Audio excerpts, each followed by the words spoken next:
Rob Warlow from Business Loan Services, and welcome to my Friday Business Finance Bulletin, a weekly roundup of news, tips, ideas and strategies on raising finance and dealing with banks. So I've got a number of things to share with you this week, including support for house builders, looking at savings accounts for small businesses. I'm looking at the crowdfunding and the alternative lending market generally, and in my business finance tip of the week, a look at disruption in your marketplace. So let's start off with construction and house building. Now, construction and house building and development companies have found it quite challenging to get money over the last few years. They've not been a favoured sector where high street banks are concerned. But on the other hand, we have an increasing demand for housing. So the government has recognised this and has just launched this week its Housing Growth Partnership. It's a fund that they've developed in partnership with Lloyds Bank. Both the government and Lloyds putting £50 million in each to create a fund of £100 million. The idea is, over the lifetime of the fund, is to develop up to 2,000 houses across 50 investments. So what's the criteria? Well, it's not for your small housing developers. They're looking to partner up with firms that have got a 3-year proven track record in delivering anywhere between 10 single units and 100 single units a year. Size of investment, starting off from £500,000 up to a maximum of £5 million, and the gross development value of the project has to start at around £750,000 up to a maximum of £12 million.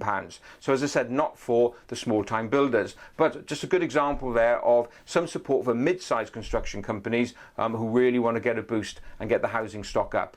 So if you fit in those within those criteria and you want to know more, just pop along to your local Lloyds Bank or just go to your favourite search engine and search for Housing Growth Partnership. Now, the marketplace generally, where its savings are concerned, it's quite surprising the number of businesses who have money languishing on their current accounts, typically earning nothing. And a survey caught my eye this week from one of the challenger banks, Hampshire Trust Bank, and they went out and interviewed 500 SMEs just to find out what money was sitting out there, and the figure's quite surprising. On average, they say that the average SME is sitting on £230,000 in cash. Whew, large sum. But the smaller end of the market, for businesses employing less than 10 people, the average sum sitting on a current account is £44,000. Now, of course, as we know, current accounts don't earn money. So the idea is, of course, that you need to be leveraging that money in some way to try and maximise interest on there. Now, we know we're in a low interest environment, so we're not talking big sums, but hey, everything counts. But the key thing is, and this came out in this survey, is many businesses obviously are very wary of tying money up for long periods where the best interest rate is. So it is a balance to make sure that you've got sufficient cash sitting in your bank account to withstand any shocks that may come along in terms of perhaps a debtor paying up late or perhaps an opportunity of a lifetime to buy some kit, whatever it may be. So if you have got surplus funds, do a bit of planning and see if you can tie some of it up for certain periods and then just shop around for the best interest rates. Challenger banks and alternative lending generally.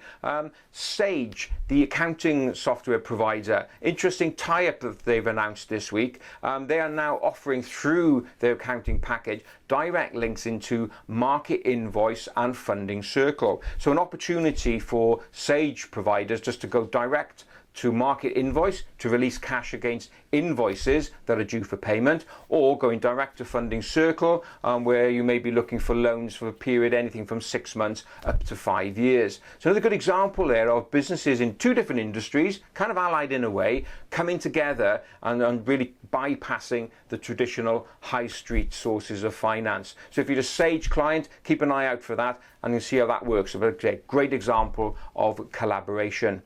Sticking on crowdfunding, an interesting development. We've got a crowdfunding platform, Funding Empire. Started about 2-3 years ago. Just now announced that it's recently been acquired by a very big London fund, Practice, who are already in the residential mortgage market, and so obviously see an opportunity here to enter the crowdfunding space. So interesting platform, and I'm sure there's going to be lots of new developments there in terms of products that are going to be available for both business owners and investors. So if you want to know more about Funding Empire, just pop along to their website, fundingempire.com.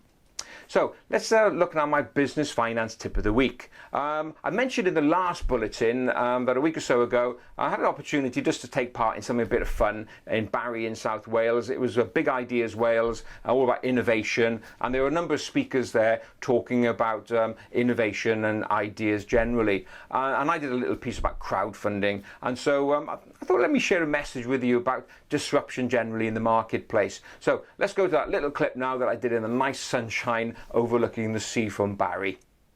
Hi, so here I am today for my business finance tip of the week. I've been speaking today at Barry Island Pop-Up University, and the theme has been around innovation and big ideas. And one thing I was sharing with the crowd in that brief slot we had was about crowdfunding and how great an example that is of innovation and big ideas. Crowdfunding came about, when the market was broken, when the banks weren't lending anymore and businesses still wanted money. And they had individuals out there, people like you or I, who had money in the bank earning next to nothing. So the disruptive entrepreneurs thought, here's a broken market, we can sit in between and bring the two people together. That's what crowdfunding is all about. So my tip for you is, this market is continuing to evolve. There are lots of new ideas coming onto the finance scene all the time. Hardly a week goes by without me seeing a new concept of lending to businesses, which got a little bit of a different twist to it. So my tip is, keep an eye out for all the new products. It's not just about the boring banks. Of course, the best thing to do, continue watching this bulletin, because whenever I see them, I'll be sharing them with you. So watch out for those those disruptors, because they're really changing the way that you as business owners can finance your business. So there we are, disruption in the marketplace. That's how crowdfunding came about. Key message, of course, is what's happening in your marketplace. Are you a disruptor, or are you going to be the one who suffers from the disruptors? So that's it for this week. Thanks very much for being with me. And as ever, don't forget, you can now also get the podcast version of this available on our SoundCloud page and also on iTunes. Just search for Business Finance Bulletin.